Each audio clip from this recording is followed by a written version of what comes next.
Hello learners, welcome to computer class online. Myself Dravid Sharma. तो बेटा, आपका स्वागत करते हैं हम लोग कम्प्यूटर वर्जन 2.0 में। और हमारा चल रहा है यहाँ पर sexual reproduction in flowering plant. ठीक है, एक लेक्चर कर चुके हैं, आज सेकंड लेक्चर आपका हो रहा है। वैसे ये लेक्चर आपको मॉर्निंग में मिलना था और हमने रात बैठ के इसकी काफी देर तक रिकॉर्डिंग करी थी। लेकिन रिकॉर्डिंग करने के बाद हमें पता चला कि भाई वॉइस तो आई नहीं। इससे कारण अभी लेक्चर हमें यहाँ पे दोपहर में ही रिकॉर्ड करना पड़ रहा है और शाम को आपको हम लोग क्या करेंगे, इस लेक्चर को डिलीवर कर देंगे। अगर बात करते हैं, ये जो चैप्टर आपको पढ़ाया जा रहा है सेक्सुअल रिप्रोडक्शन फ्लावरिंग प्लांट, ये किसके लिए है? तो बच्चों क्लास 12 के लिए है, साथ साथ या कोई बच्चा सीयूटी का एग्जाम देने वाला है उसके लिए है, और साथ साथ नीट यूजी 2025 के लिए डिजाइन करा गया है इस वाले कोर्स को। और जो कोर्स है ये आपका, इसका पूरा का पूरा हम इस बैच का नाम दिया है राइजिंग स्टार। ठीक है, राइजिंग स्टार इस बैच का नाम दिया गया है। अगर आप इस बैच के साथ जुड़ते हैं तो काफी सारे बेनिफिट्स आपको मिलने वाले हैं। और क्या क्या बेनिफिट्स हैं? जैसे यहाँ पर आपको कंप्लीट प्रेप कराई जाएगी, ठीक, कंप्लीट प्रिपरेशन कराई जाएगी आपकी। बोर्ड की तो प्रिपरेशन रहेगी, साथ साथ जो है ये प्रिपरेशन आपकी नीट एग्जाम के लिए भी रहेगी। ठीक है, इसके साथ साथ यहाँ पर आपको प्रैक्टिस टेस्ट और वगैरह भी मिलेंगे। अगर आपको प्रैक्टिस करनी है, अपनी क्वालिटी को इम्प्रूव करना है, तो उसके लिए आपको डिस्क्रिप्शन को चेक करना पड़ेगा। डिस्क्रिप्शन में एक लिंक है, उसके थ्रू आपको टेलीग्राम पर ज्वाइन करना पड़ेगा। फिर इसके बाद अगर हम बात करते हैं तो यहाँ पर देखिए, सबसे हमने वर्जन 2.0 में क्या रखा है कंप्यूटर क्लास के, हमने यहाँ पर आपके लिए क्या कर दिया है, एक रिवीजन क्लास आपके लिए लाइव कर दी है। ठीक है, मतलब जूम का आपको एक लिंक दिया जाएगा जैसे ही आपका चैप्टर फिनिश होता है। ठीक है, तो जो भी रिवीजन होगा चैप्टर का, वो क्या होगा, वो कंप्लीटली लाइव होगा। ठीक है, उसमें आप लोग मेरे साथ इंटरेक्ट करेंगे 1 to 1। इसी के साथ साथ आपको डाउट सॉल्विंग के लिए भी आपका एक ग्रुप बना दिया गया है। जो भी डाउट्स हैं आप अपने डाउट्स यहाँ पे क्या करेंगे, अपलोड करेंगे। और मैं हफ्ते में 4 बार आपके साथ क्या करे करूंगा, आपको मिला करूंगा, ठीक है, ग्रुप पर। और आपके डाउट्स के आंसर दिया करूंगा। अदरवाइज आप सारे बच्चे भी आपसी में रहेंगे तो आप लोग भी एक दूसरे की क्या करेंगे, डाउट ग्रुप में हेल्प करा करेंगे। हफ्ते में 4 सेशन रहे करेंगे इस क्लास के। ठीक है, राइजिंग स्टार जो सीरीज है, इसके 4 लेक्चर्स आपके क्या रहे करेंगे, हफ्ते में हुआ करेंगे। तो नोटबुक और पेन लेके आप लोग बैठे करेंगे, ठीक है, हमेशा जब भी आप लेक्चर को देखेंगे। कल के सेशन में हमने बेसिक बेसिक चीजें देखी, जैसे हमने पार्ट्स ऑफ प्लांट देखे, हमने फंक्शन देखे, क्या क्या फंक्शंस होते हैं। फिर इसके बाद देखिए हमने फ्लावर को स्टार्ट करा था। फिर हमने देखा था यूनिसेक्सुअल फ्लावर क्या है, बाइसेक्सुअल फ्लावर क्या है। और बाइसेक्सुअल के लिए मैंने आपको ट्रिक भी बताई थी, है ना। मैंने बताया था कि भाई ये टीम में आपने एडवर्टाइजमेंट देखी होगी, MDH, तो बस वहां पे डी को क्या कर देना है, बी कर देना है, तब क्या हो जाएगा वो MBH। मतलब मोनोशियस बाइसेक्सुअल हार्मेफ्रोडाइट क्या है, इसमें क्या होता है, इसमें आप देखेंगे तो सेम बॉडी में क्या होगा, both male male sex structure and female reproductive parts क्या होंगे, प्रेजेंट होंगे। ठीक है, मैं सीधा कह सकता हूँ मेल सेक्स और फीमेल सेक्स अगर सेम बॉडी में है, तब आप टर्म यूज करोगे मोनोशियस बाइसेक्सुअल और हार्मेफ्रोडाइट। लेकिन हार्मेफ्रोडाइट टर्म हमेशा ध्यान रखेंगे एनिमल्स के लिए यूज होती है। ठीक, इसकी अपोजिट कंडीशन क्या हो जाएगी, अपोजिट कंडीशन हो जाएगी यूनिसेक्सुअल डायोशियस। फिर उसके बाद हमने पार्ट ऑफ फ्लोवर देखे थे। ठीक है, मैंने ये वाले डायग्राम को कहा था कि ये वाला डायग्राम बनाया लें, क्योंकि इसमें लेबलिंग काफी प्रॉपरली की गई है हर एक चीज की। फिर इसके बाद हमने देखे थे क्या क्या भी, जैसे पार्ट्स ऑफ फ्लोवर में जैसे हमने देखा था एक ग्रुप ऑफ सेपल्स है। ठीक है, तो हम उसको कहते हैं कैलिक्स, ऐसे पेटल्स के ग्रुप को हम लोग कहते हैं कोरोला। मेल रिप्रोडक्टिव पार्ट के ग्रुप को हम लोग कहते हैं एंड्रोशियम। जनरली स्टेमिन जो होता है आपका, है ना, स्टेमिना पढ़ा है आपने, 2 पार्ट होते हैं, एंथर होता है, फिलामेंट होता है। और ये भी क्या है, अगर भी ग्रुप में है तो मैं एंड्रोशियम कहूंगा। और ऐसे फीमेल रिप्रोडक्टिव पार्ट, जैसा आपकी आपकी क्या होगी, आपकी पिस्टिल होगी, पिस्टिल में 3 पार्ट होते हैं, स्टिग्मा स्टाइल होगी। तो अगर भी ग्रुप में है तो मैं क्या कहूंगा, उसे गायनोशियम कह दूंगा। ठीक है, तो ये सारी चर्चाएं हमने पहले लेक्चर में कर ली। मैं आपको क्विकली एक रिकैप दे रहा हूँ चीजों का। फिर उसके बाद हमने देखा था कि भाई जो sexual reproduction in flowering plant है, इसमें आपको 3 इवेंट्स देखने के लिए मिलेंगे, 3 इवेंट्स आपको मिलेंगे। Pre fertilisation, fertilisation and post fertilisation. After then हमने यहाँ पे स्ट्रक्चर देखा, हमने एंथर की स्ट्रक्चर को समझा। ठीक है, और देखा भाई एंथर के अंदर पोलन ग्रेन्स वगैरह बनते हैं ना। इसके साथ साथ हमने एंथर्स की डिफरेंट डिफरेंट लेयर्स को भी देखा, ट्रांसफर सेक्शन देखा एंथर का। जैसे ट्रांसफर सेक्शन में हमने देखा था कि आपकी जैसा होती है, एपिडर्मिस होती है, एंडोथीशियम होती है, मिडिल लेयर होती है, इन तीनों का फंक्शन प्रोटेक्शन का होता है। और सबसे अंदर होती है आपकी टेपिटम। और टेपिटम का फंक्शन मैंने बताया था कि ये क्या करती है आपका, जो ये टैपिटम है बच्चों, टैपिटम क्या करती है, नरिशमेंट प्रोवाइड करती है किसको, स्पोरोजिनस टिश्यू को। ठीक है, तो चर्चा को हम यहीं से बढ़ाते हैं आज। ठीक है, थोड़ा सा आगे इसी डिस्कशन को हम लोग आज आगे करते हैं। मैं डायग्राम से ही आपके लिए सारी बातों को लेके चलूंगा। तो बच्चों यहाँ पे जैसा आप देख सकते हो, यहाँ पे ये दिखा रखी है टैपिटम। ठीक है, यहाँ पे डायग्राम देखो, डायग्राम में ये क्या दिखा रखी है, ये टैपिटम दिखा रखी है। ठीक है, डायग्राम में देखना। तो इस तरीके से आप देख रहे हो क्या है, टैपिटम की लेयर है। ठीक है, टैपिटम की लेयर है। तो ये मैं कह रहा हूँ, ये है टैपिटम। और ये जो टैपेटम की लेयर है, किसे सराउंड कर रही है, सराउंड कर रही है स्पोरोजिनस टिश्यू को। ठीक है, किसको सराउंड कर रही है, सराउंड कर रही है स्पोरोजिनस टिश्यू को। तो चलो मैं यहाँ पे बना देता हूँ ताकि आप लोगों को दिक्कत ना हो। तो ये पूरा का पूरा क्या हो गया इसके अंदर, ये हो गई आपकी स्पोरोजीनस टिश्यू, स्पोरोजीनस टिश्यू। और स्पोरोजीनस टिश्यू के अंदर आप लोग क्या देखोगे, स्पोरोजीनस टिश्यू के अंदर आपको क्या मिलेंगे, यहाँ पर आपको सेल्स मिलेंगे। ठीक है, क्या मिलेंगे आपको, सेल्स मिलेंगे। ये आपको यहाँ पे मिल रहे हैं सेल्स, और इन सेल्स को हम लोग क्या कहते हैं, इन सेल्स को हम लोग कहते हैं पोलिन मदर सेल, या माइक्रोस्पोर मदर सेल, या माइक्रोस्पोर मदर सेल।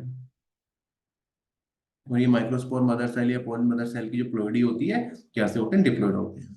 ठीक है, अब मैं क्या कर रहा हूँ, अब मैं यहाँ पे क्या कर रहा हूँ कि मैंने कहा कि भाई टैपेटम की लेयर थी, उसकी लेयर, वो लेयर किसके सराउंड में थी, स्पोरोजीनस टिश्यू के सराउंड में थी। स्पोरोजीनस टिश्यूज के अंदर क्या था, वहां पर आपके काफी सारे माइक्रोस्पोर मदर सेल मिल रहे थे, या फिर पोलिन मदर सेल्स आपके मिल रहे थे। ठीक है, अभी देखिए ग्रुप ऑफ सेल्स को आप लोग टिश्यू कहते हैं, तो यहाँ पर आपने माइक्रोस्पोर मदर सेल के ग्रुप को या पोलिन मदर सेल के ग्रुप को क्या कह दिया भाई, स्पोरोजीनस टिश्यू। अब मैंने क्या करा कि भाई इसमें से मैंने क्या करा, चलो एक पोलन मदर सेल ले लिया है। ठीक है, पोलन मदर सेल या फिर माइक्रोस्पोर मदर सेल ले लिया है। अब इसमें क्या होगा भाई, अब इसमें होगी मियोसिस। क्या हो जाएगी बच्चों, मियोसिस हो जाएगी। मियोसिस का मतलब होता है रिडक्शनल डिवीजन, मतलब अगर ये डिप्लॉयड है तो आगे चले क्या हो जाएगा, हैप्लॉयड हो जाएगा, और एक से चार सेल बनेंगे। ठीक है, एक से क्या हो जाएगा, चार सेल बनेंगे। तो अब ये क्या हो रही है, प्रोसेस हो रही है। ठीक है, मियोसिस की प्रोसेस हो रही है, और फाइनली आपको कितने सेल्स मिल जाएंगे, आपको चार सेल मिल जाएंगे। ये जो सेल्स मिलेंगे इनकी प्लोइडी क्या हो जाएगी, ये सारे हैं हैप्लोइड। और ये हमारे क्या बन गए, ये बन गए हमारे माइक्रोस्पोर। क्या बन गए बच्चों, ये बन गए माइक्रोस्पोर। और ये कंडीशन जो बन रही है यहाँ पर, इसको हम लोग कह रहे हैं माइक्रोस्पोर टेट्राड। ठीक है, माइक्रोस्पोर टेट्राड। माइक्रोस्पोर टेट्राड का मतलब ही क्या है भाई, कि आपके चार सेल्स बनेंगे। ठीक है, और आप ये कह सकते हैं ये वाली जो कंडीशन है यहाँ पे जो है, प्लोइडी क्या होनी, रिडक्शन डिवीजन है तो प्लोइडी क्या हो रही है यहाँ पे, सबकी हाफ हो जाएगी, है ना, रिडक्शन हो जाएगा, प्लोइडी क्या हो जाएगी, सबको सब ये हो जाएंगे हैप्लोइड। ठीक है, ये कंडीशन में कह सकता हूँ, ये बीच की कंडीशन बननी है माइक्रोस्पोर टेट्राड, ये क्या इमेच्योर कंडीशन है। और ये जो माइक्रोस्पोर है ये क्या है, फाइनल आपका जो म्यूसिस वगैरह हुआ है उसके बाद क्या बने माइक्रोस्पोर, ये क्या है आपकी मैच्योर कंडीशन है। तो ये बिल्कुल इतनी बात मैं आपको यहाँ पर बताना चाह रहा हूँ।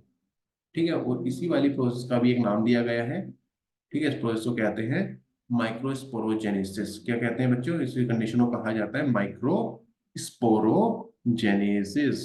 चलिए मैं यहाँ पे पेन का कलर चेंज कर देता हूँ, ताकि आप लोगों के लिए विजिबिलिटी थोड़ी सी सही हो जाए। तो ये वाला जो पूरा प्रोसेस हुआ है, इसका नाम दिया है मैंने माइक्रोस्पोर, मैंने नहीं दिया मतलब जिस प्रोसेस को कहते हैं माइक्रोस्पोरोजेनेसिस। माइक्रोस्पोरोजेनेसिस। मुझे पता है अगर मेरे मुंह से निकल जाए ना तो ये मेरे, मैं इसका नाम मैंने दिया तो मुझसे बच्चे कमेंट कर देंगे सर आपने दिया है, हमें नहीं पता था। चलो सुनो बेटा, इस सारी हमने बात कर ली थी। ठीक है, हमने पहले सेशन में इन सबको पढ़ लिया था, क्या है एंडोथीशियम, क्या है मिडिल लेयर, क्या है टैपेटम। मिडिल लेयर के बारे में ध्यान रखना है कि जो मिडिल लेयर है ना, वो आपकी एक से लेकर छह तक उसमें लेयर देखने आपको मिल सकती है। चलिए, फिर देखिए माइक्रोस्पोरोजेनेसिस जो मैं अभी आपको पढ़ा कर आया हूँ, है ना, माइक्रोस्पोरोजेनेसिस जो कि अभी हम लोग आपको बताकर आए हैं। हमने क्या बात बताई है भाई, हमने आपको बताया कि the formation of microspore inside microsporangium और पोलिन सैक। ठीक है, माइक्रोस्पोरेंजियम को पोलिन सैक भी हम लोग कह सकते हैं, ध्यान रखना। ठीक है, तो इसी प्रोसेस को हम लोग कह रहे हैं माइक्रोस्पोरोजेनेसिस। अब एक टर्म है माइक्रोगैमेटोजेनेसिस। ठीक है, गैमेटोजेनेसिस, जेनेसिस का मतलब क्या होता है, अगेन फॉर्मेशन होता है। ठीक है, और माइक्रोगैमेट्स का मतलब क्या होगा, जो आपका क्या होगा, माइक्रोस्पोर से पोलन ग्रेन बनने होंगे। ठीक है, the formation of pollen grain from microspore, नाम से पता चल रहा है ना, माइक्रोस्पोर। देखिए माइक्रोगैमेटो, सो आप ऐसे भी रिलेट कर सकते हैं कि माइक्रोस्पोर, ये यहाँ पे शब्द को तोड़ लेते हैं ना, चलो शब्द को तोड़ते हैं। माइक्रो गैमेटो जेनेसिस, माइक्रो शब्द कहाँ से आया होगा, ये माइक्रोस्पोर। गैमीटो शब्द आया होगा आपका पोलन ग्रेन से, है ना, गैमीट क्या है, पोलन ग्रेन। जेनेसिस का मतलब क्या हो गया, फॉर्मेशन। तो माइक्रोस्पोर्स है पोलन ग्रेन बनाने की जो जो आपका माइक्रोस्पोर्स है पोलन ग्रेन का जब फॉर्मेशन हो रहा है, तो उस प्रोसेस को, उस प्रतिक्रिया को आप क्या कह रहे हैं, माइक्रोगैमेटोजेनेसिस कह रहे हैं। चलिए, अब देखिए फॉर्मेशन ऑफ माइक्रोस्पोर, ये सारी चीजें मैंने आपको बता दी है, और आप लोग देख रहे होंगे यहाँ पे ऑलरेडी काफी सारी मार्किंग हो रखी है। क्यों, क्योंकि मैंने आपको बताया था कि ये जो आपका सेशन है बच्चों, ये रिकॉर्ड तो पहले ही हो गया था, बट पहले उसमें क्या हुआ, थोड़ी सी प्रॉब्लम हो गई थी। ठीक है, हल्का सा वहां पर क्या हुआ था, प्रॉब्लम हो गया था। चलिए कोई नहीं। तो देखिए सारे प्रोसेस मैंने अभी आपको डायग्राम में बताई, एक बार मैं आपको रीड भी कर देता हूँ, ठीक है, रीड भी कर देता हूँ आपके लिए।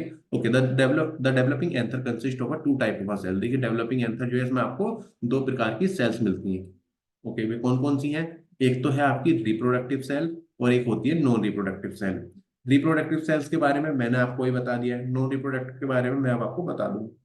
सबसे पहले अगर हम बात करते हैं तो रिप्रोडक्टिव सेल्स की, तो रिप्रोडक्टिव सेल्स जो होती हैं वे कैसी होती हैं बच्चों? डिप्लॉइड सेल है, ठीक है। द डिप्लॉइड सेल और the reproductive cell in the sporogenous tissue of microsporangium called meiocyte, ठीक है। उसे हम लोग क्या कहते हैं बच्चों?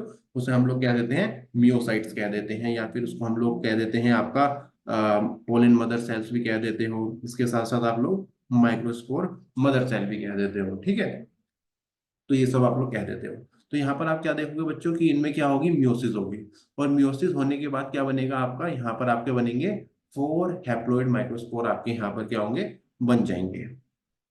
फिर इसके बाद देखिएगा, अगर इतनी बात आप समझ गए हैं तो आपको क्या हो रहा है? फोर हैप्लॉइड माइक्रोस्पोर बन गए हैं। लेकिन जब ये प्रोसेस हो रही है, ठीक है, the first reduction division give two nuclei and the second reduction division finally give the tetrad of microspore, ठीक है।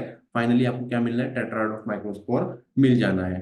देन ओके, इसके बाद हम बात करते हैं, ये तो रिप्रोडक्टिव सेल्स के फंक्शन हो गए। अब नॉन रिप्रोडक्टिव के क्या फंक्शन होंगे? कि जो नॉन रिप्रोडक्टिव सेल्स होते हैं बच्चों, ये क्या करते हैं? ये आपके फॉर्म करते हैं एंथर की टिश्यू लेयर। तो क्या किसा फॉर्म करते हैं? फॉर्म करते हैं एंथर की टिश्यू लेयर को, जैसा आपकी एपिडर्मल हो गई, टैपिटल हो गई, कोर्टिकल लेयर होगी। तो इन सब की फॉर्मेशन कौन करेगा? आपका नॉन रिप्रोडक्टिव सेल्स करेंगे। अगर हम बात करते हैं इसके अलावा जो आपकी ओके, तो टैपिटल लेयर का फंक्शन क्या होता है? आपको एक चीज तो पता है कि वो जो टैपिटम है वो नरिशमेंट प्रोवाइड करती है स्पोरोजिनस टिश्यू को, और साथ साथ जो टैपिटल लेयर होती है function as a nutritive tissue for the developing anther, ठीक है, बिल्कुल बेसिक सी बात है। चलिए फिर उसके बाद देखिए सारा का सारा प्रोसेस जो मैंने आपको पीछे बताया, ये सारा प्रोसेस वही है, ठीक है। तो यहाँ पर आप देख सकते हैं कि यहाँ पे मैंने माइक्रोस्पोरोजेनेसिस दिखा दिया आपको, ठीक है। फिर उसके बाद थोड़ा सा आपको बताऊंगा मैं पोलन ग्रेन कैसे बनेंगे, ठीक है, पोलन ग्रेन कैसे बनेंगे वो चीज मैं आपको दिखाया था। ओके, तो माइक्रोस्पोर टेट्राड के बारे में भी थोड़ा सा बता देता हूँ कि स्ट्रक्चर के आधार पर कैसे कैसे हो सकते हैं। तो स्ट्रक्चर के आधार पर हो सकते हैं टेट्राहेड्रल, ठीक है। आप बहुत से बच्चे को मन में होगा सर टेट्राहेड्रल है, ठीक है। आपने कहा था कि यहाँ पे माइक्रोस्पोर टेट्राड बनेगा, तो चौथा कहाँ पर है इसमें? तो हमें वन टू तीन ही दिखाई दे रहा है, तो बेटा एक पीछे की तरफ है, ठीक है। 3D डायग्राम नहीं है, इसलिए हम यहाँ पर दिखा नहीं सकते 2D डायग्राम से, ठीक है। एक पीछे की तरफ होता है। और इस शेप को क्या कहते हैं हम लोग? इस शेप को कहते हैं टेट्राहेड्रल। दूसरा है आपका आइसोबाइलेटरल। तो देख लीजिएगा आइसोबाइलेटरल कैसे दिखेगा, कुछ इस तरह का दिखेगा। फिर है आपका डेकुसेट, आपको कुछ इस तरह का देखने के लिए मिलेगा माइक्रोस्कोप टेट्राड की स्ट्रक्चर। लीनियर कुछ ऐसे देखने के लिए मिलेगी, और आपको टी शेप कुछ इस तरह का देखने के लिए मिल जाएगा। यहाँ पर कुछ इस तरह के स्ट्रक्चर आपको देखने के लिए मिल जाएंगे। तो ये चीज को आप क्या करना है, आपको ध्यान रखना है। Okay, formation of pollen grain. तो चलिए पोलन ग्रेन की फॉर्मेशन से पहले मैं थोड़ा सा ना आपको यहाँ पे कहानी बताया हूँ, ठीक है, कहानी बताया हूँ ताकि आप चीजों को समझ पाओ। अभी तक तुमने माइक्रोस्पोर बनाने सीख लिए है ना बच्चों? अभी तक आपने क्या करा है? अभी तक आपने माइक्रोस्पोर बनाने सीख लिए हैं। तो ये चलो मैं कह रहा हूँ ये माइक्रोस्पोर है मेरा, लिख भी देता हूँ, है ना, लिख भी दे देते हैं। माइक्रोस्पोर है। अब माइक्रोस्पोर में आप क्या देखोगे भाई? माइटोसिस होगी। क्या होगी बच्चों यहाँ पर? माइटोसिस होगी। माइटोसिस होने के बाद आप क्या देखेंगे कि यहाँ पे क्या हो जाएंगे आपके? यहाँ पर आपको देखने मिलेगा कि स्ट्रक्चर में चेंज हो रहे हैं, और आगे चले क्या हो रहा है यहाँ पर आपको दो तरह के सेल्स आपको देखने के लिए मिल जाएंगे। एक तो मिलेगा आपको वेजिटेटिव सेल, यहाँ पे जिसको हम लोग ट्यूब सेल भी कहते हैं, और एक आपको देखने के लिए मिलेगा जनरेटिव सेल, ठीक है, जनरेटिव सेल देखने के लिए मिलेगा। अगर हम बात करते हैं तो आप आगे चले क्या देखेंगे कि ये जो वेजिटेटिव सेल्स हैं, ठीक है, ये कैसे होते हैं? लार्ज होते हैं। और जो जनरेटिव सेल होते हैं स्मॉल होते हैं। और फाइनली आप क्या देखोगे कि ये क्या करेगा? जो आपका ये वेजिटेटिव सेल है, इसी के साइटोप्लाज्म जो क्या होगा इसका ज्यादा होगा, और इसके अंदर ये किसे कैप्चर कर लेगा? आपका जनरेटिव सेल को कैप्चर कर लेगा, ठीक है। ये तो है वेजिटेटिव सेल, और इसके ही साइटोप्लाज्म के अंदर क्या आ चुका है? वही जनरेटिव सेल आ चुका है। तो कुछ इस तरह का ऐसा स्ट्रक्चर देखने के लिए मिलेगा। फिर आगे चल के इसमें और प्रोसेस होगा, फाइनली आपका क्या बन जाएगा? पोलन ग्रेन बन जाएगा। क्या बन जाएगा? पोलन ग्रेन बन जाएगा, ठीक है, पोलन ग्रेन बन जाएगा। और पोलन ग्रेन में आप क्या देखोगे कि पोलन ग्रेन में आपको अलग अलग लेयर देखने के लिए मिलेंगी। चलो मैं आपको डायग्राम पर लेके चलता हूँ। ठीक है, तो ये पोलन ग्रेन कुछ इस तरह का देखने के लिए मिलेगा। सो पोलन ग्रेन में आपको आउटर लेयर जो मिलती है उसको आप लोग क्या कहते हैं, उसको बोलते हैं आप लोग एक्साइन। ठीक है, जो आउटर लेयर होती है उसको हम लोग क्या बोलते हैं, उसको हम लोग बोलते हैं कि भाई आउटर लेयर जो है वो है हमारी एक्साइन। यहाँ डायग्राम में देख लीजिएगा, और मैं पेन की कलर एक मिनट रेड कर लेता हूँ, है ना, ताकि चीज समझने में इजी रहे। तो आउटर लेयर होती है एक्साइन, और जो अंदर की तरफ होती है वो होती है इंटाइन। ठीक है, एक्साइन और इंटाइन। जो एक्साइन लेयर है किसकी बनी है, स्पोरोपोलिन की बनी है। और जो इंटाइन लेयर है, जो कि मतलब एक्साइन के अंदर प्रेजेंट है, वो किसकी बनी है, सेलुलोज और पेक्टिन की बनी होती है।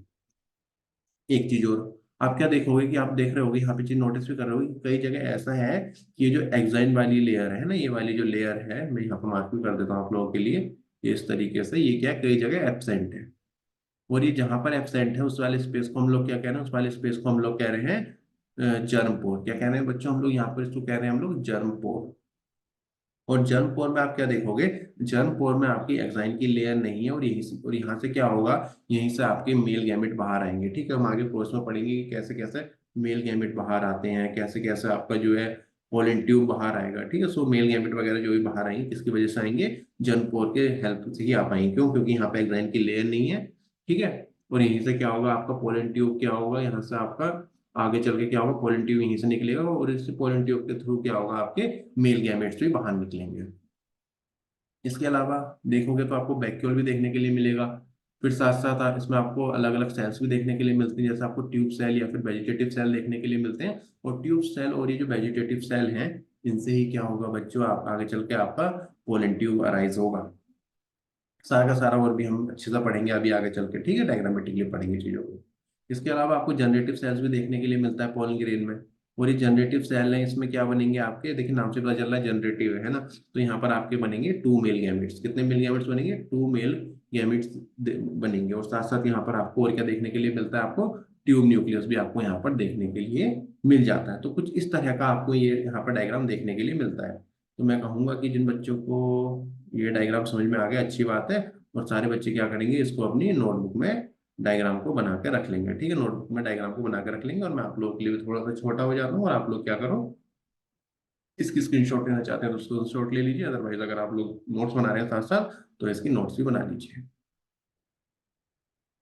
चलिए, ओके, अब हम बात करेंगे यहाँ पर कि अगर आपको नोट्स की फॉर्म में लिखना है जाए तो आप कैसा करोगे इस चीज को हैंडल। तो देखिए, formation of pollen grain.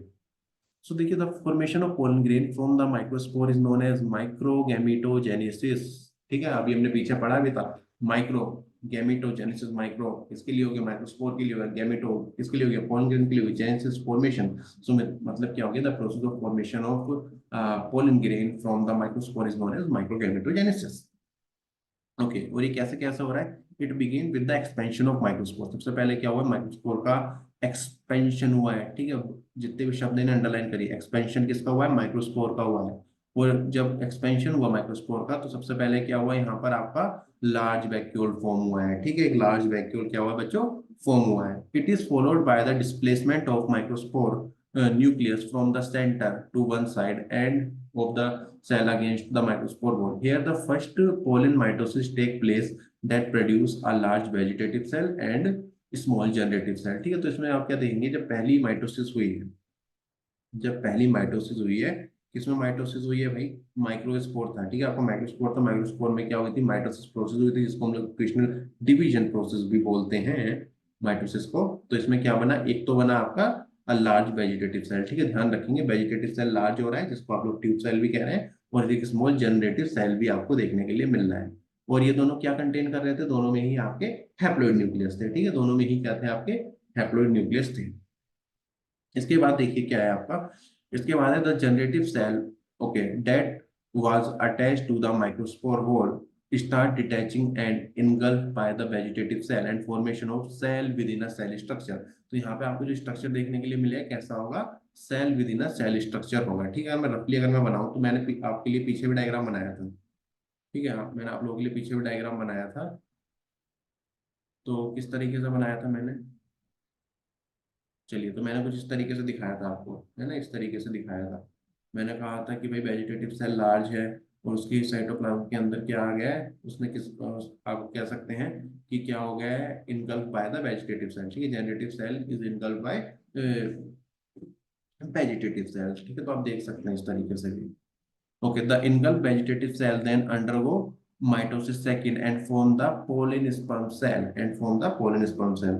Overall यहाँ पे ये कहना चाह रहा है कि भाई जो आपका ये जनरेटिव सेल है इसमें क्या होगा, दोबारा से क्या हो जाएगी बच्चों, माइटोसिस हो जाएगी और आपका किस चीज का फॉर्मेशन हो जाएगा, टू मेल गैमेट्स का फॉर्मेशन हो जाएगा। कितने मेल गैमेट्स का फॉर्मेशन होगा, टू मेल गैमेट्स का फॉर्मेशन हो जाएगा। उसके बाद ये डायग्राम तो आपने देख ही लिया है। ओके, चलिए अब अगली चीज देखते हैं।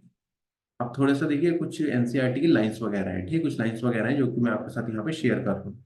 तो देखिए, अगर हम बात करते हैं, आपको एक कंडीशन अभी तक समझ में आ गई है कि जो आपको यहाँ पर पोलन ग्रेन मिल रहा था ना, उसमें आपको दो सेल देखने के लिए मिल रहे थे, वेजिटेटिव सेल और जनरेटिव सेल।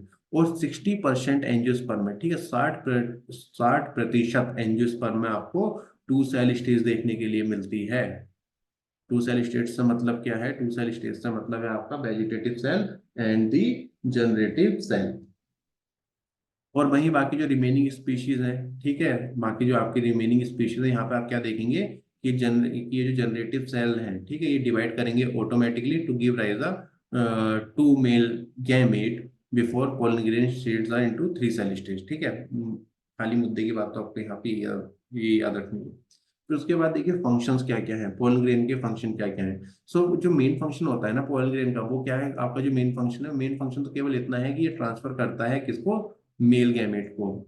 ठीक है, पोलन ग्रेन क्या करता है, पोलन ग्रेन का मेन फंक्शन होता है कि ये ट्रांसफर करेगा मेल गैमेट को टू फीमेल गैमेट, ठीक है, फीमेल गैमेट के पास। इसके अलावा जो आपके पोलन ग्रेन है ये कि न्यूट्रिएंट्स में भी काफी रिच होते हैं, ठीक है, रिच इन न्यूट्रिएंट्स। और इसी कारण क्या होता है आज के समय में जो पोलन ग्रेन है, ठीक है, इनकी क्या बननी है, टैबलेट बननी है, इनकी सिरप बननी है और मार्केट में काफी ज्यादा यूज होती है। ठीक है, क्योंकि ये देखा गया है कि पोलन टैबलेट्स को यूज करके, ठीक है, पोलन टैबलेट्स और पोलन सिरप को लेके क्या देखा गया है कि परफॉर्मेंस और स्टेमिना में इंक्रीमेंट देखा गया है। ठीक है, इंक्रीज आप कह सकते हैं सीधा सीधा परफॉर्मेंस इंक्रीज हो रही है। ठीक है, किसकी, एथलेटिक्स की, रेस हॉर्सेस की, ऐसा ही क्लेम किया जाता है। तो इसलिए मार्केट में आज काफी प्रोडक्ट है, आप काफी प्रोडक्ट आ रहे हैं, ठीक, काफी ब्रांड आ रही हैं जो कि क्या कर रही हैं आपके पोलन सिरप, पोलन टैबलेट। ठीक है, मैंने यहाँ पर देखिए एक ब्रांड लिया है, मैं किसी ब्रांड को यहाँ प्रमोट नहीं कर रहा, लेकिन मैंने सोचा कि चलिए आपको जब पोलन टैबलेट्स दिखा रहे हैं तो एक ऐसे ब्रांड के दिखाते हैं जिससे आप कहीं ना कहीं परिचित रहे होंगे। ठीक है, यहाँ पे मैं किसी वैसे ब्रांड को प्रमोट नहीं कर रहा। चलिए, इसके बाद एक टर्म है आपकी पोलिन बायबिलिटी। बायबिलिटी का मतलब क्या होता है बच्चों, बायबिलिटी का मतलब होता है ability to grow, ability to grow. चलिए डेफिनेशन देखते हैं। Pollen viability is the ability of a pollen to get mature and fertilize, and after fertilization it is the ability to develop into a seed and fruit. तो सीधा सीधा है, अभी pollen का मतलब क्या हो गया, पोलिन ग्रेन से बायबिलिटी का मतलब हो गया एबिलिटी टू ग्रो। इसी के साथ साथ देखिए ये इनकी जो बायबिलिटी है हर एक पोलिन की अलग अलग होगी। जैसे कि राइस की बात करूंगा मैं, वीट की बात करूंगा मैं, तो इनकी जो वाइबिलिटी है वो कितनी होती है, 30 मिनट्स की होती है। देखिए सीधा सीधा बताता हूँ आपको क्या है चक्कर। मान लो कि भाई तुम्हारे राइस से या तुम्हारे वीट से क्या हुआ है, पोलन ग्रेन क्या हुआ है आपका, ट्रांसफर हुआ है। ठीक है, पोलन ग्रेन क्या हो गया, ट्रांसफर हो गया टू द स्टिग्मा। ठीक है, आपको पता ही है स्टिग्मा जो है आपका, स्टिग्मा स्टाइल ओवरी पढ़ा होगा आपने, किसके पार्ट है, पिस्टिल के पार्ट है ना। चलो मैं बनाया तो ये पिस्टिल है। ठीक है, अगर आपका क्या हो रहा है, पोलिनेशन हो रहा है और पोलन ग्रेन जो है वो ट्रांसफर हो रहा है एंथर से स्टिग्मा पर। ठीक है, स्पीशीज सेम है, स्पीशीज सेम है दोनों की, मान लेते हैं अगर यहाँ भी राइस है तो यहाँ भी राइस है, और स्पीशीज भी क्या है आपकी प्रॉपर सेम है। अगर ये 30 मिनट्स के अंदर यहाँ से क्या होगी, यहाँ पर पहुंच गया है, ठीक है, तब क्या हो जाएगा, आपका प्रोसेस हो जाएगा। ठीक है, तब आपको क्या हो जाएगा, प्रोसेस हो जाएगा, ये आगे चल के क्या होगा, आगे प्रोसेस होगा और ये जर्मिनेट कर जाएगा। अदरवाइज 30 मिनट के बाद पहुंचता है तो ये क्या होगा आपका, आगे चल के इसका प्रोसेस नहीं हो पाएगा। ठीक है, ऐसे कुछ मेंबर्स होते हैं जैसे आपका रोसिकेसी, लेग्यूमिनेसी और सोलेनेसी फैमिली के, इनकी जो बायोबिलिटी है वो कितने की होती है, मंथ्स की होती है।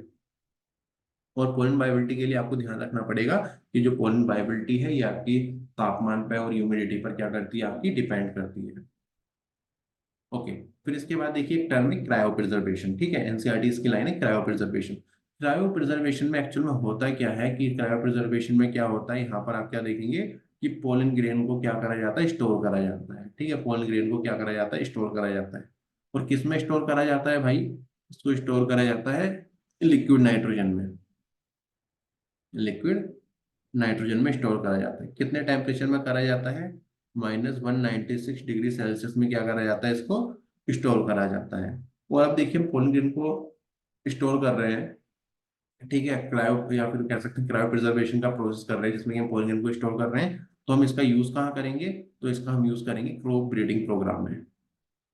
ठीक है, क्रॉप ब्रीडिंग प्रोग्राम में मतलब जो क्रॉप वगैरह है उनका आप कह सकते हैं कि जो क्रॉप वगैरह है उनकी क्वालिटी वगैरह इंप्रूव करने के लिए हम लोग क्या करेंगे, पोलन ग्रेन को स्टोर करेंगे और इसका हमें क्रॉप ब्रीडिंग प्रोग्राम में यूज करेंगे। क्रॉप ब्रीडिंग प्रोग्राम में क्या होता है, क्वालिटी वगैरह को क्या करा जाता है, इनहेंस करा जाता है, इंप्रूव करा जाता है।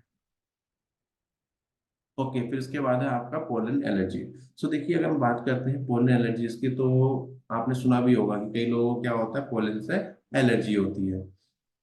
फॉर एग्जाम्पल देखिए पोलन, यहाँ पे हम लोग कह सकते हैं, जैसे आपने नाम सुना होगा पार्थिनियम और कैरेट ग्रास का, ठीक है। एक्चुअल में क्या हुआ था, एक बार जो है बाहर फॉरेन कंट्री से क्या हुआ था, वीट इंपोर्ट कराया गया था इंडिया में। तो उसके साथ साथ क्या हुआ था, आपका पार्थिनियम या फिर कैरेट ग्रास भी आ गई थी। और फिर क्या देखा गया कि ये जो कैरेट ग्रास है, पार्थिनियम है, ये क्या कोज कर रही है, पोलन एलर्जी को कोज कर रही है। सो पोलन एलर्जी के बारे में क्या क्या चीजें आपको जाननी है, तो आपको जानना है the pollen grain of a certain species can cause allergies and bronchial applications in some people leading to a chronic respiratory disorder, जैसा अस्थमा हो गया, ब्रोंकाइटिस हो गई। ओके, सो पार्थिनियम और कैरेटग्रास में यहाँ पे क्या बन जाएगा, एग्जाम्पल हो जाएगा।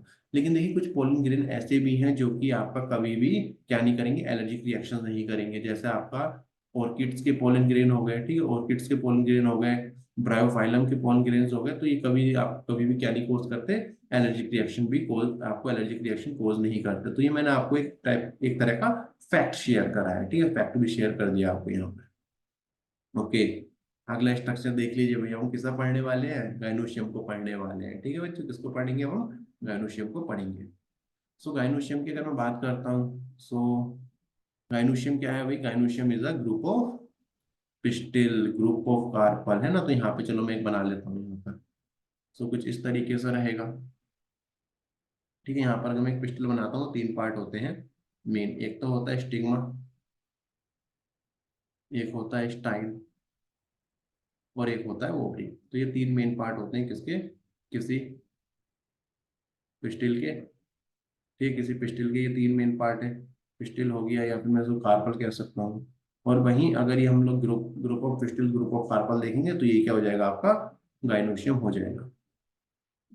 Okay, the gynoecium represent the female reproductive part of the flower. Each pistil has three part, तीन पार्ट होते हैं। पहला पार्ट होता है stigma.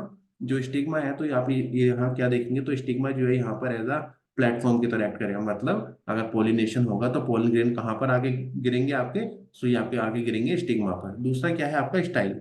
So style is the elongated cylindrical part bended to the stigma. फिर इसके बाद आप सबसे नीचे की तरफ आप क्या देखोगे, सबसे नीचे की तरफ आप लोग देखोगे कि क्या मिलेगा आपको, ओवरी देखने के लिए मिलेगी। क्या देखने के लिए मिलेगी, ओवरी देखने के लिए मिलेगी। और जो ओवरी है थोड़ा फूला हुआ पार्ट होता है, थोड़ा स्वेल पार्ट होता है, थोड़ा वल्ज पार्ट होता है।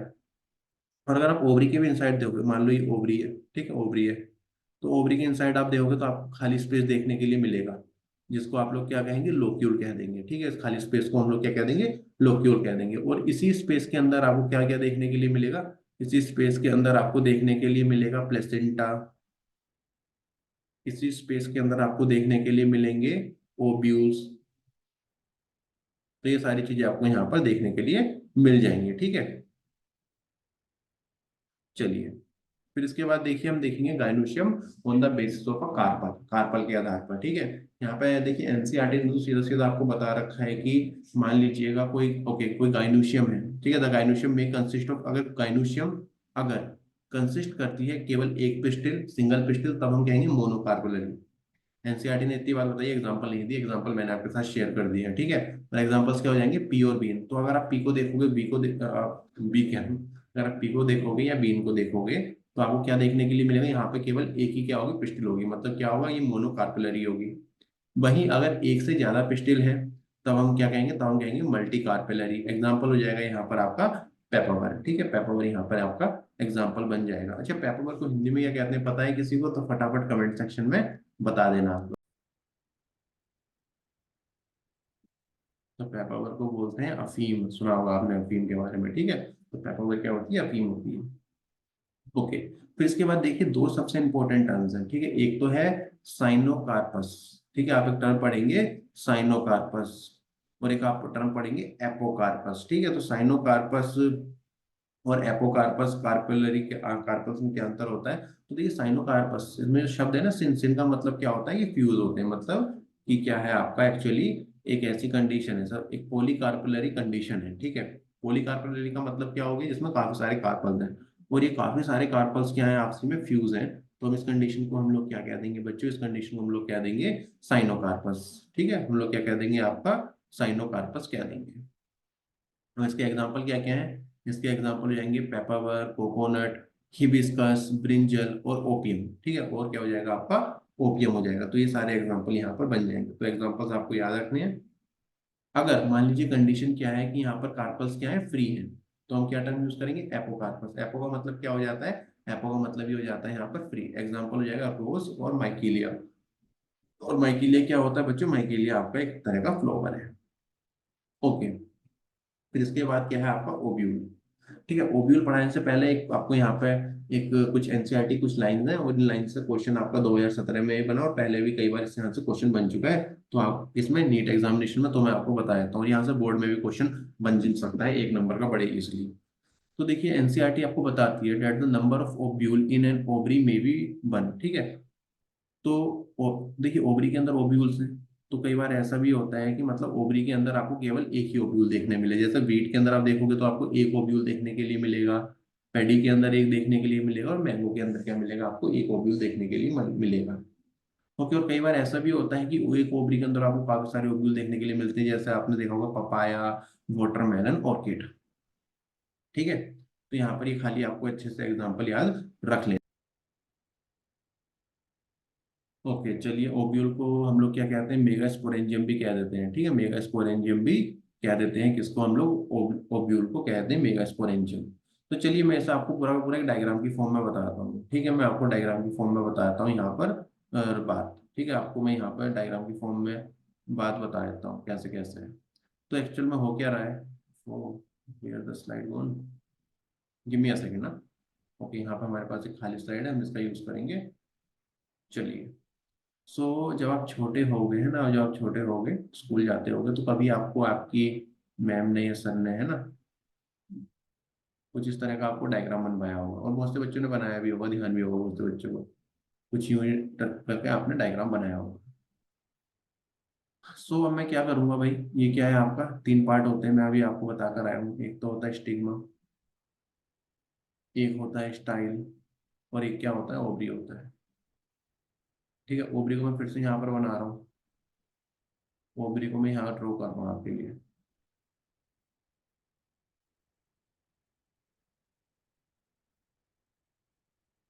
अब हम क्या करेंगे, इसको हल्का सा क्या करेंगे, हम थोड़ा सा बड़ा कर देंगे। अब थोड़ा सा इसको मैं इनलार्ज करूंगा, इस वाले पूरे सेक्शन को क्या करूंगा मैं, इनलार्ज करूंगा। तो जब मैंने इनलार्ज करा तो मेरे को कुछ इस तरह का डायग्राम देखने के लिए मिला भाई, ठीक है। मेरे को कुछ इस तरह का डायग्राम देखने के लिए मिला। फिर मैंने क्या करा, मैं बोला छोड़ो यार, इतने इनलार्ज से तो मजा नहीं आ रहा, थोड़ा सा इसे और बड़ा करके देख लेते हैं। तो मैंने क्या करा, इस वाले सेक्शन को थोड़ा सा और बड़ा करा। वो जब मैंने इस सेक्शन को बड़ा बड़ा करा, जूम करा, माइक्रोस्कोप में देखा, तो मुझे ये डायग्राम जो है ना, ये सेक्शन कुछ इस तरह का देखने के लिए मिल रहा था। कुछ इस तरह का मुझे यहाँ पर देखने के लिए मिला था डायग्राम, ठीक है। कुछ इसका स्ट्रक्चर मुझे कुछ यूं देखने के लिए मिला, इस तरीके से। तो मेरे को क्या क्या चीजें पता चली भाई, इस स्ट्रक्चर को देखने के लिए, देखने के बाद मेरे को पता चला कि ये क्या था बच्चों, ये तो था ओव्यूल, है ना, ठीक है। और ये ओव्यूल था, ये क्या था, ये था प्लेसेंटा। मैंने क्या देखा, ओव्यूल और प्लेसेंटा क्या हो रहे हैं, एक स्टॉक के थ्रू क्या हो रहे हैं, कनेक्ट हो रहे हैं, एक स्टॉक के थ्रू कनेक्ट हो रहे हैं। इसको हम लोग क्या कह रहे हैं बच्चों, फ्यूनिकल कह रहे हैं। तो फ्यूनिकल क्या होगी बच्चों, फ्यूनिकल आप सीधा सीधा कह सकते हैं, फ्यूनिकल इज अ स्टॉक जो कि कर रही है आपका, कनेक्ट कर रही है stock of ovule. Stock of ovule क्या है जी, आप कह सकते हैं क्या है, एक तरह की स्टॉक है जो कि क्या कर रही है आपका, यहाँ पर कनेक्ट कनेक्ट कर रही है, ठीक है। प्लेसेंटा को, और प्लेसेंटा को ओव्यूल को क्या कर रही है, कनेक्ट कर रही है। लेकिन यहाँ पे आपको एक पॉइंटर देखने के लिए मिलता है, ध्यान रखिएगा, यहाँ पर एक पॉइंटर देखने के लिए मिलता है, जिसको हम लोग क्या कहते हैं, हाइलम, ठीक है, क्या कहते हैं, हाइलम कहते हैं। और फ्यूनिकल के बारे में मैं आप लोगों के लिए यहाँ पे लाइन लिख देता हूँ, स्टोक ऑफ ओब्यूल बोलते हैं इसको, क्या कहते हैं, स्टोक ऑफ ओब्यूल कह देते हैं। ओके, हाइलम के बारे में आप याद रखोगे, हाइलम क्या होता है, it's the point of attachment of funicle with the body of ovule. तो यहाँ से क्या है, बॉडी ऑफ ओब्यूल है, ठीक है, यहाँ पे क्या है, फ्यूनिकल है। सो इन दोनों के बीच का क्या हो गया, हाइलम क्या हो गया, एक पॉइंट ऑफ अटैचमेंट हो गया है, पॉइंट ऑफ अटैचमेंट हो गया। या फिर मैं कह सकता हूँ एक तरीके से ये क्या हो गया आपका, एक तरीके से प्लेटफॉर्म हो गया है, जो किसे किसे कनेक्ट कर रहा है, जो कि बॉडी ऑफ ओब्यूल, ठीक है, जो कि किसको कनेक्ट कर रहा है, बॉडी ऑफ ओब्यूल को। जो बॉडी ऑफ ओब्यूल क्या हो गई, ये आपकी बॉडी ऑफ ओब्यूल हो गई, जो कि आपका बॉडी ऑफ ओब्यूल को और आपका ट्यूनिकल को कनेक्ट कर रहा है, ठीक है। उस पॉइंट को हम लोग क्या कह रहे हैं, उस पॉइंट को हम लोग कह रहे हैं हाइलम। इसके बाद हमने क्या देखा, इसके बाद हमने देखा कि भाई यहाँ पे मेरे को दो लेयर देखने के लिए मिल रही थी, ठीक है, मेरे को यहाँ पे कवरिंग्स देखने के लिए मिल रही थी, और इन कवरिंग्स को हम लोग क्या कह रहे हैं, इन कवरिंग्स को हम कह रहे हैं इंटीग्यूमेंट। क्या कह रहे हैं, इंटीग्यूमेंट कह रहे हैं। तो ये बाहर वाली है तो ये हो जाएगी आपकी आउटर इंटीग्यूमेंट, और अंदर वाली जो है ये क्या हो जाएगी आपकी इनर इंटीग्यूमेंट, इनर इंटीग्यूमेंट। और इसके अलावा आपको यहाँ पे क्या देखने के लिए मिलेंगे, इसके अलावा आपको यहाँ पे बहुत सारे सेल्स देखने के लिए मिल जाएंगे, ठीक है। और इन सेल्स को हम लोग क्या कह देंगे, इन सेल्स को हम लोग कह देंगे न्यूसिलस। क्या कह देंगे भाई, न्यूसिलस कह देंगे। न्यू इस रीजन को हम लोग क्या कह रहे हैं, न्यूसिलस रीजन कह रहे हैं, ठीक है, क्या कह रहे हैं, न्यूसिलस रीजन कह रहे हैं। सो न्यूसिलस रीजन को हम लोग सीधा सीधा कह सकते हैं that nucellus region is a central part of ovule, it's the central part of ovule. Ovule का जो सेंट्रल पार्ट है उसको हम लोग क्या कह रहे हैं, न्यूसिलस कह रहे हैं। अब आपने एक चीज यहाँ पे डायग्राम में ध्यान दी होगी, आपने एक रीजन देखा होगा कि मैंने यहाँ पे कवरिंग तो बनाई, इंटीग्यूमेंट्स तो बनाई, लेकिन मैंने एक तरफ क्या है, एक तरफ मैंने इस कवरिंग को क्या नहीं करा, मैंने इसे कंप्लीटली वो नहीं करा, ठीक है, कंप्लीटली इसको आप कह सकते हैं कवरिंग को बंद नहीं करा, मैंने ओपनिंग छोड़ी इस कवरिंग में, ठीक है, खाली स्पेस छोड़ी यहाँ पर। तो इस वाले रीजन को हम लोग कहते हैं माइक्रोपाइलर एंड। क्या कहते हैं, माइक्रोपाइलर एंड। तो यहाँ पर आपकी इंटीग्यूमेंट एब्सेंट है, और ये माइक्रोपाइलर एंड क्या होता है बच्चों, इसके थ्रू क्या होगा, पोलन ट्यूब आएगा और आपका क्या होगा, इसके अंदर एंटर कर जाएगा। सारा प्रोविजन भी आपको आगे पढ़ाना है, ठीक है। तो ये माइक्रोपाइलर एंड पर आप क्या देखोगे, क्या नहीं होती, कवरिंग एब्सेंट होती है, क्योंकि इसी पॉइंट के थ्रू क्या होगा, आपका पोलन ट्यूब अंदर आके क्या करेगा, एंटर करेगा। लेकिन इसके बिल्कुल अपोजिट डायरेक्शन में जो एंड होगा उसको हम लोग क्या कहते हैं, उसको हम लोग कहते हैं चैलेजल एंड। क्या कहते हैं, चैलेजल एंड। कई बार और कुछ केस में आप क्या देखोगे कि जो चैलेजल एंड से भी क्या होता है, पोलन ट्यूब क्या कर जाता है, एंटर कर जाता है, ठीक है, क्या कर जाता है, एंटर कर जाता है। और चैलेजल एंड जो है इसको हम लोग बेसल एंड भी कह देते हैं। क्या कह जाते हैं, बेसल एंड भी कह देते हैं। सो ये सारा बेसिक कंसेप्ट होता है इसका, ठीक है, मैंने आपको सारी बातें डायग्राम में बताई है। फिर भी किसी बच्चे को मान लीजिए 1% अगर नहीं भी समझ में आती है, तो वो एक चीज कर सकता है कि इसको क्या करेगा, एक बार फिर से इस पूरे के पूरे डायग्राम को देख लेगा, ठीक है, पूरे के पूरे इस वाले डायग्राम को एक बार देख लेगा, और एक बार फिर से ये क्या करेगा, वीडियो को हल्का सा बैक करके एक बार देख लेना। चलिए फिर हम आगे देखते हैं। ये सारी चीजें हम लोग पढ़ चुके हैं। हम लोग फाइनली किस पे थे, हम लोग आ चुके थे यहाँ पर, डायमेंशन हम लोग कर चुके थे, हम लोग ओब्यूल को देख रहे थे। ओके, सो एनसीईआरटी में जो आपको डायग्राम दे रखा है ना ओब्यूल का, वो तो ये वाला दे रखा है, ठीक है। आप इसको इस तरीके से देख लीजिए, या फिर आप लोग उस वाले तरीके से भी देख सकते हैं जिस तरीके से मैंने बताया है। मैंने क्या करा है, आपको जैसा बचपन से पढ़ते आ रहे हैं ना, मैंने कोशिश करी है कि उसी तरीके से आपको यहाँ पर चीजें डिस्कस करी जाए। चलिए फिर देखते हैं यहाँ पर अब आपकी भाई प्यारी एनसीईआरटी जी क्या कहती है। एनसीईआरटी कहती है the ovule is a small structure attached to a placenta by mean of stalk. किसकी बात की जा रही है, डायग्राम देखा होगा तो याद होगा, फ्यूनिकल की बात की जा रही है, बिल्कुल सही। The body of the ovule with in a funicle in a reason called hilum. तो हाइलम क्या हो गया बच्चों, एक तरीके से जंक्शन हो गया, किस किस के बीच का, ओव्यूल के बीच का एंड फ्यूनिकल के बीच का। और जंक्शन का काम क्या होता है कि वो क्या करेगा, किसी दो पॉइंट्स को कनेक्ट कराएगा। Each ovule has a two protective layer, ठीक है, हर ओब्यूल में आपको दो प्रोटेक्टिव लेयर देखने के लिए मिलती है, जिसको आप लोग क्या कहते हैं, जिसको आप लोग कहते हैं इंटीग्यूमेंट। तो यहाँ पर इंटीग्यूमेंट्स। फिर इसके बाद आपको एक रीजन मिलेगा माइक्रोपाइलर रीजन। माइक्रोपाइलर रीजन में मैंने बताया था कि जहाँ पर क्या होगा बच्चों, जहाँ पर आपका इंटीग्यूमेंट्स एब्सेंट होंगे। चैलेजल एंड कौन सा हो जाएगा, अपोजिट एंड वाला, ठीक है। इसके अलावा आपको न्यूक्लियस रीजन भी देखने के लिए मिलेगा। और न्यूक्लियस जो रीजन है, यहाँ पर आप क्या देखोगे कि यहाँ पर आपको काफी सारे सेल देखने के लिए मिलेंगे, और जो न्यूक्लियस होता है इसमें आपको काफी अच्छी मात्रा में फूड मटेरियल मिलता है। फिर इसके बाद आप क्या देखोगे, इसके बाद okay, located in the nucleus is the embryo sac or female gametophyte, and ovule has a single embryo sac formed from a microscope। ठीक है, तो ये सारी बातें आपको यहाँ पे याद रखनी है। सो आज के सेशन के लिए हम लोग इतना ही रखते हैं। आई होप आपने काफी सारी चीजें नहीं सीखी होंगी बेटा, तो बस आप अच्छे से पढ़ते रहिए। और at last learners, thank you and all the best.